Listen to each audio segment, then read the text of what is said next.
Proper Akida, Quran and Sunnah, Quran and Sunnah, Minhaj and Akida, actions speak louder than words, than words. Sunnah-following kids, come with me. Gotta work hard to get to heaven. Treat the people good like the prophet would.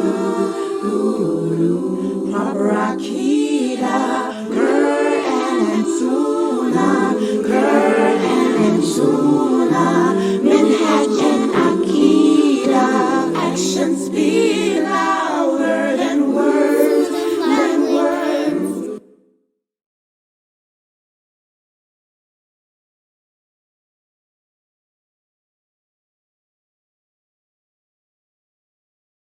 Hey, you have to be careful who you're taking your knowledge from.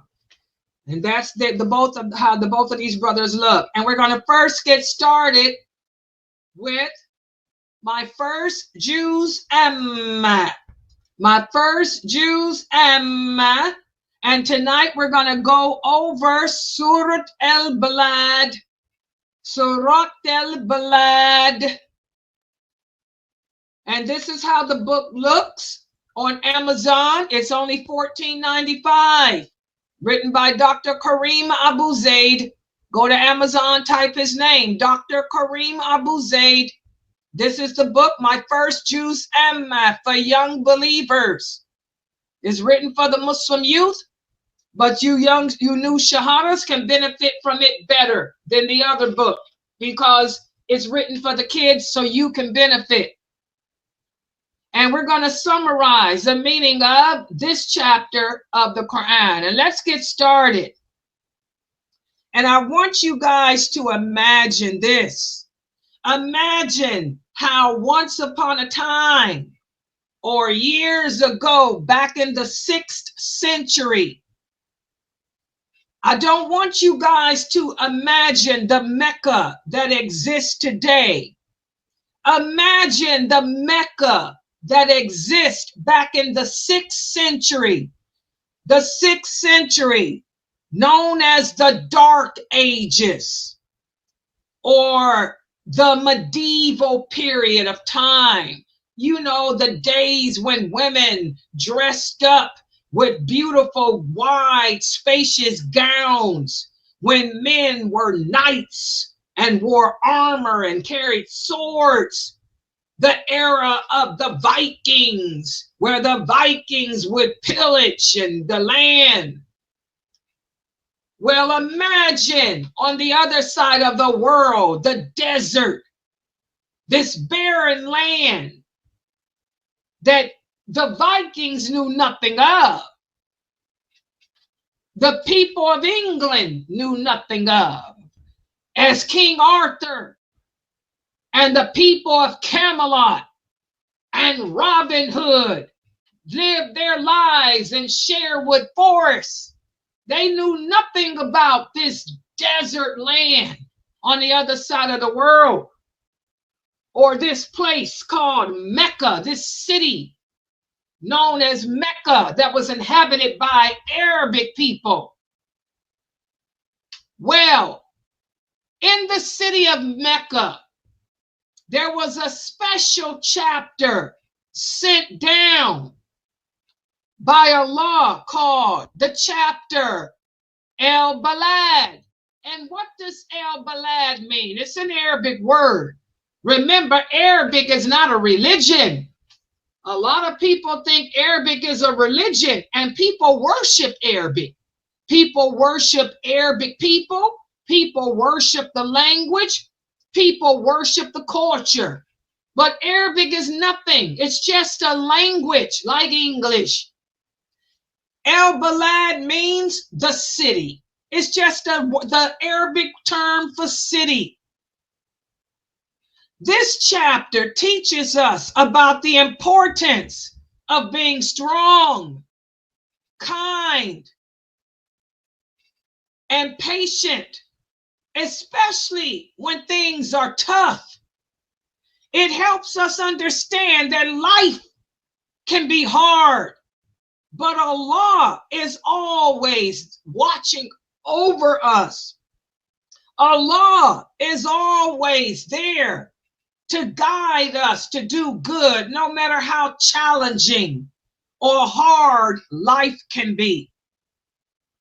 Remember, guys, we talk about it all the time. We were created with a purpose, all of us. We were created to worship Allah. And just because we say we believe in Him is not enough. We're going to have to prove it. Every day of our lives is going to be spent proving to Allah that we do indeed believe in Him. So that's why Allah is going to send challenges to us. So this chapter begins with an oath by the sacred city of Mecca, where our Prophet Muhammad sallallahu alaihi wasallam and his followers faced many challenges.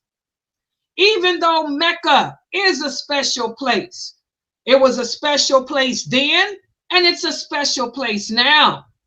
Our prophet and his followers, they were not treated kindly there. Remember, because of their belief, we talked about it last week, because they chose to not worship idols, because they chose to not worship man, because they chose to worship only Allah and to not give in to their desires, to not give in to the peer pressure around them. They were persecuted. We talked about that in last week's chapter. They were abused, beaten, tortured. So this chapter teaches us that even in the most special places in the world, we will still be subjected, and we still can be subjected to hard times. There's no escaping the trials of life. There's no escaping the test of life. You can build a castle to the sky. You think you won't be tested? Allah can send a thunderstorm to test you. Allah can send a tornado to test you. Allah can send us a strong wind. He can send birds to drop stuff on top of your head to test you. He can send a bumblebee. He can make ants climb the wall to test you. Even cockroaches can appear. So there's no escaping hard times. Sickness. You can lock yourself up in a cave and sickness can find you and test you. So Allah tells us in this chapter of the Quran that life is full of tests and struggles. And all of these challenges are part of His plan to make us stronger. And remember, we spoke about last week how our Prophet Muhammad said, whenever we're tested with trials, look to see the good in them. Look to see the good. Whenever we're faced with bad things in life, look to see the good in it, because there's good in everything. Allah gave us the eyes to see with. He gave us the tongue to speak with. He gave us the mind and the ability to choose between right and wrong. Allah wants us to use these beautiful gifts that so many of us take for granted. He wants us to use these gifts to help others, to be grateful to Him, and to always try to do good despite whatever challenges or hardships we're faced with in life. And that's what the Prophet and his companions did. Although they were persecuted in Mecca, as we spoke about last week, although they were persecuted in this sacred city, Al Balad, this city, they still remained grateful to Allah and they still helped each other. Also in this chapter, Allah speaks about the steep path. The steep path. What does the steep path means? Remember, Allah speaks in parables. The steep path means doing good deeds, doing good things that aren't always easy. Allah tells us to take the steep path in life. The steep path. Even though we're faced with hardship, you may be faced with sickness. You may be faced with hunger. You may be faced with a trial in life. Still take the steep path. Still do good things that aren't always easy. What are the good things? Even though you're sick, even though you're tired, even though you may be hungry, even though life may not be as the way you want it to be, you should still help others. You should still help others who are not as fortunate as you. At least you do have some food. I may not have a turkey and dressing to eat for dinner tonight, but I got some yogurt. I may not have lemonade to drink, but I got some coffee. I got some water. There's people in Gaza that have nothing to drink. There's people in India and Pakistan who are drinking out of ponds, dirty water. So help others who are less fortunate than you. There's always somebody else who's less fortunate than you. I may have a backache. I may have a toothache, but that brother over there has cancer. That child over there is dying of cancer, of lupus. So feed the hungry. Be kind and helpful to that child over there who has no parents. At least you have a mother. At least you have a father. That child over there's mother and father were killed in a car accident. So they're living with their grandparents. They'll never get to feel the love of a mother again, or the hug of a father again. So be compassionate and kind to others. That's the steep path. The steep path is do good things that aren't always easy to do because you're going through a hardship yourself. Subhanallah. I'm going through hardships too, but I still have to come in here and teach every day. I'm lonely too. I wished I had somebody to help me too, to pick me up too. Somebody to talk to too.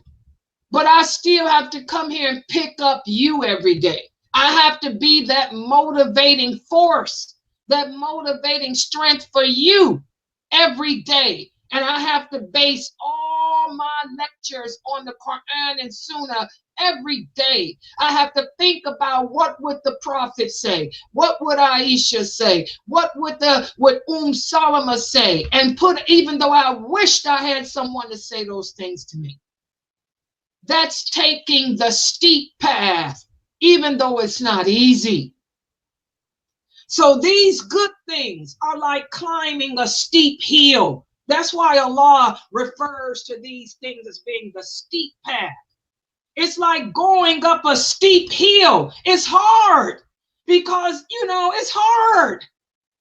But they make us stronger and they bring us closer to Allah. Even though I'm going through my own personal struggles in life, climbing up that hill to help you is making me stronger. It's giving me the ability to deal with my own insecurities, my own shortcomings, my own personal problems too. Because helping you is helping me too. You guys get it? That's the steep path. Doing good things that aren't always easy because we got our own personal problems to contend with as well. This chapter teaches us that. A lot of people out there, and this is a carryover from what I talked about yesterday, and when we went over the Mekah Siddiq Tafsir of Surah Ibrahim. A lot of people think having lots of money, they think the glitter and glamour of this world makes them powerful. A lot of the young girls, a lot of the young women think putting on fancy gowns like the non-Muslim women do, dressing like the non-Muslims and evening gowns with sequins and hats on and pretending to be famous celebrities because you have a talk show, because you have a podcast and you talk about relationships and you're popular. You got 20 million followers because all you do is waste your time gossiping about relationships, which ain't Islamic anyway. I'm going to tell you girls, you young girls, it's not Islamic for women to sit on the internet talking about relationships. Do you think Aisha, radiallahu anha, would waste her time sitting up on the internet talking about women and men relationships? Some things should be left to intimacy. Some type of conversations should be left between husbands and wives. That's not Islamic. I'm here to let you young girls know. It's not Islamic for a Muslim woman to sit up on the internet holding podcasts with men who are not mahrams to her about intimacy, about relationships between women and men. It can even be, from an Islamic perspective, viewed as fornication. It can even be viewed as adultery, because certain topics should be left between you and your husband, not you and a strange man. I don't care if he does call himself a sheikh. That's a topic he should be discussing with his wife, not with you. You're not his wife. And women and men are weak. That's why there's no intermixing. Men could be getting off on those conversations with you, who is a strange woman. What would Umar say? What would the Prophet Muhammad say? What would Abu Bakr say? If Umar were here, would he sit up and hold a conversation about intimacy with Aisha on the internet? Is this something that the companions would discuss? So a lot of these podcasts that are popular, you know, sex sells. Why is it that there's so many views from you brothers and sisters? Sex sells, intimacy sells, but is it Islamic? Put the word Islam in front of it, and a man that calls himself an imam or a sheikh, and a woman that calls herself a life coach. Are you coaching Islam or are you coaching Kafirism? Think about it. Now y'all see why they call me the Wahhabi. Now y'all see why they don't like me. But ask yourself, would the Prophet tolerate that? Is this something Aisha would do? Is this something Umar would do or allow?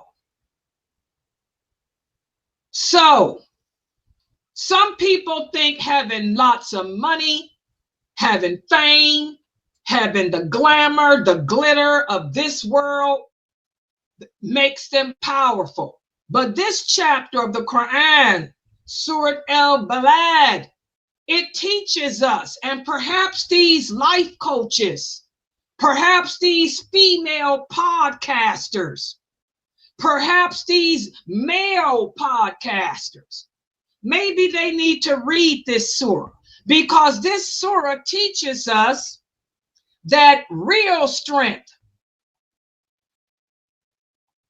Hold on for a second. Let me take care of this. Hold on. Hold on.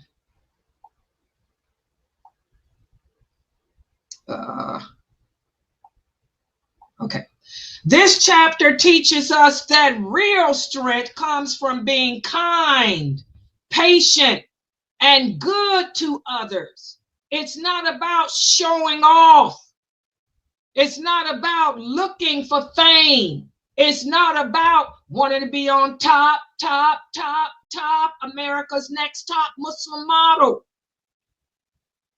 It's not about being selfish. It's all about helping those who are in need and trusting in Allah. This surah also warns against choosing to do wrong. And that's what a lot of the Muslims are doing today. We're choosing. We're making the wrong choices. We're making bad choices. We're choosing, intentionally, deliberately choosing to do wrong. And Allah sees everything. We can change the words. We can put the word Islam in front of it. But we're not fooling anyone but Allah. But ourselves. We're not fooling Allah. Allah can see it. He knows those of us who are mean. He knows who's cheating. He knows who's ignoring his signs. And all of us who are doing that will face the consequences. But for those of us who choose to stay good, who choose to abide by his laws, who don't blur the lines of good and evil, who stick to his straight path, who don't deviate away from it, they're the ones who are promised paradise. So perhaps this chapter, the chapter Al Balad, I recommend everyone read it. Everyone ponder the meaning of it. Because there's a lot of key lessons that the Muslims today, especially those of us in the West, living here in America, who are trying to blur the lines of Islam with the lines of secularism and academia need to learn. This surah teaches us to be strong and kind and not blur and not bend. Even when things are tough, remain kind with each other and patient and adhere to the laws of Islam. Help each other to stay strong. Support those who are in need. Okay? Stay true to Allah, true to the Prophet, true to Islam, true to yourself, true to this deen. It's not the money that makes us rich. It's not the glamour and glitter. It's not the fancy gowns you sisters are wearing and those hats and stuff and those meet and greets and trying to be the Muslim Gwen Stefani's of the world. It's your Muslim actions, Muslim behaviors, and kindness towards each other that makes you rich. Okay? And trust in Allah. Know that he sees everything, your struggles, and he will reward you based on the good that you do. So now let's see who understood what we talked about here. Who can answer these questions? True or false? Surah Al Balad is about a city named Mecca. True or false? Go ahead, Sister Asma and Najma. True. True. Does everybody agree? Yes. Good job. Yes, it is. It's about a city named Mecca and what the companions had to endure there. Good job. Next question. True or false? This chapter of the Quran says it's okay to be mean if you have lots of money. Brother Jordan, true or false? False. Does everybody agree? Yes. Good job. This is false. Money, the more money you have, the more humble you should be, not mean. Good job. Next question. True or false? Being kind and helping others is like climbing up a steep hill. True or false? Go ahead, Shuaib. Shuaib. True or false, Shuaib? Shuaib? Did he say? He said true. Y'all agree? Yes. Good job. He's correct. It is. It's like climbing up a steep hill. It's hard to be kind and help others, especially when we're all going through our own personal problems. That's when it's so hard. But Allah tells us to take the steep path, because all of us are going to have our own personal problems. Next question. This chapter says only the rich people are successful. Is that true or false, Sister Tahira? False. Does everybody agree with Tahira? Yes. Yes. Good job. This is false. That's not true. In fact, remember we talked about how there'll be more people who are rich in this world who will be in the hellfire because they allowed that money to get the better of them and cause them to give in to the life of this world. Subhanallah. Good job. Next question. When things good get hard, we should do what? Be mean to others, or give up, or stay strong and kind? What do you think, Brother Corday? Stay strong and be kind. You guys agree? He said stay strong and be kind.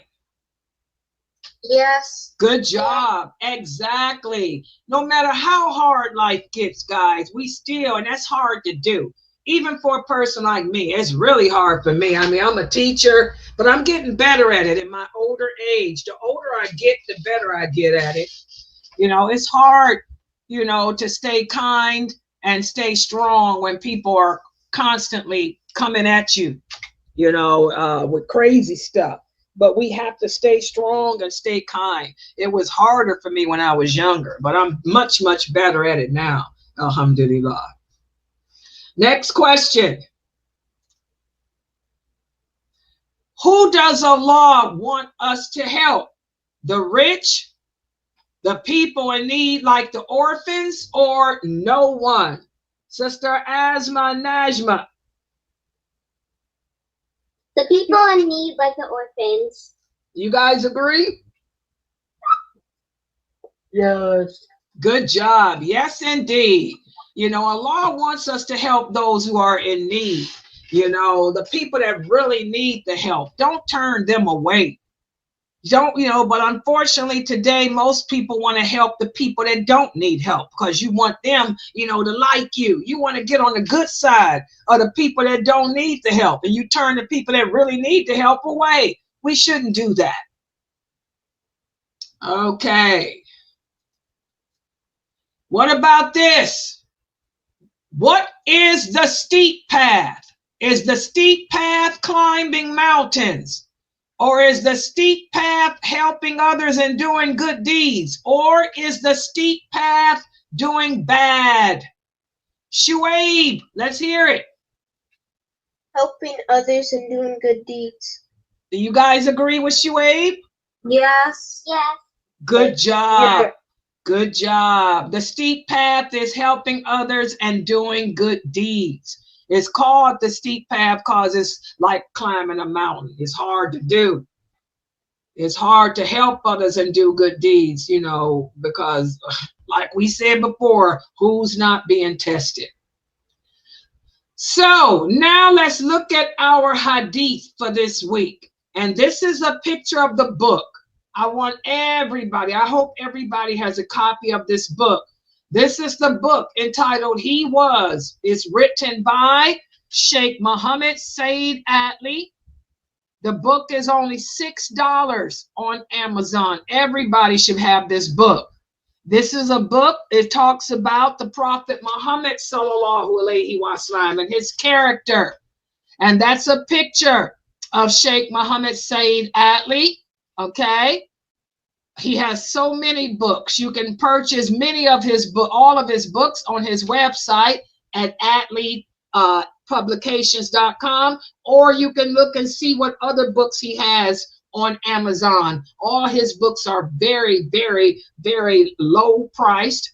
He's not trying to make any money. He's trying to just put the word of Allah and the Sunnah of the Prophet sallallahu alaihi wasallam out.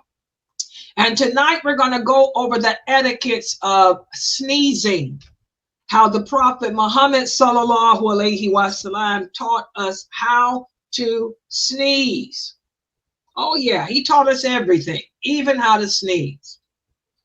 Whenever the Prophet sallallahu alaihi wasallam used to sneeze, he placed his hand or his garment on his mouth to lessen the noise. Okay? In other words, he didn't do like you see a lot of ill-mannered people do today. How many of you see people today when they sneeze, and I can't stand it. I'm a germ phobic.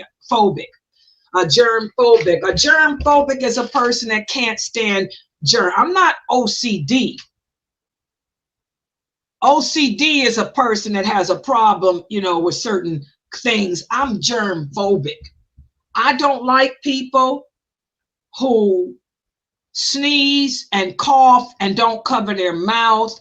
I don't like people who eat behind other people. I don't like people who lick stuff, germs. I can see it. Seriously, I can see the germs in the air. Do you know that a sneeze travels 30 feet?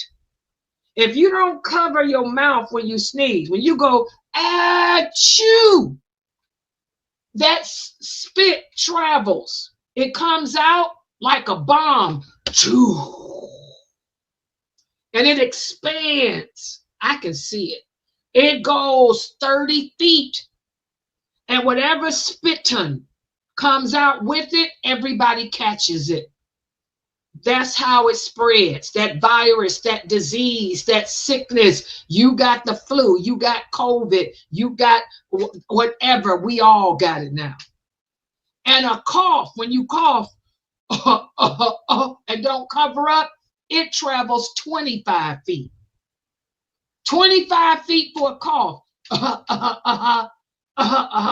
A sneeze, like a bomb. I'm a germ phobic. I can't stand that. So when I go out in the public, I carry Lysol. Oh yeah, I carry Lysol in my purse. If I'm in a grocery store and somebody sneezes, I will whip it out and spray Lysol all around me. If I'm in a movie theater, all around me. When I used to work, they will tell you, my co-workers will tell you, somebody sneeze and cough, I take out two light. I would carry holsters like guns. I'm spraying Lysol. Oh yeah. I'm a germ phobic. You come in my house, I got Lysol. You sneeze, I ain't catching that stuff. I was so happy when COVID came out and people have to wear masks. Oh, that was the most beautiful thing for me. I said, now I ain't got to deal with that. People sneeze and cough, we got masks on. Okay? I like the mask.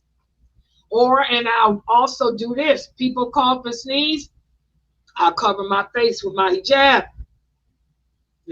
Walk around like that or put a mask on. Now I carry a mask in my purse too. I'll Lysol, put my mask on. So I'm a germ phobic. So this shows how our Prophet Muhammad sallallahu alaihi wasallam taught us good manners. You don't sneeze and cough in people's faces. This is bad manners. You know, cough into your your hijab or your cloth or your garment. If you got to sneeze, cough and sneeze into your tissue, your handkerchief. You got to sneeze, achoo, or something like that. You don't want to sneeze out where everybody else can catch your germs, your sickness. That's how sickness spreads. Remember, the Prophet ﷺ tells us in an authentic hadith, sickness comes from Allah. If he wants to send a plague or an epidemic, he will send it to the earth. And the jinn that fly, there's jinn that have wings. The jinn will spread it through the earth with their wings. So when you cough, like COVID, how did COVID spread all over the earth? That's why I say this is a misconception. Those Muslims that told you that COVID was not real, that's not true. It was real. I worked in the health industry. 3 of my clients died in my arms from COVID before I retired. It's real. It is real. It ain't no fake. Okay? Allah sent COVID. When people cough, don't cover their mouth, the jinn spread it, like Allah says, through their wings. Okay? So plague, epidemics are real. Allah sends that.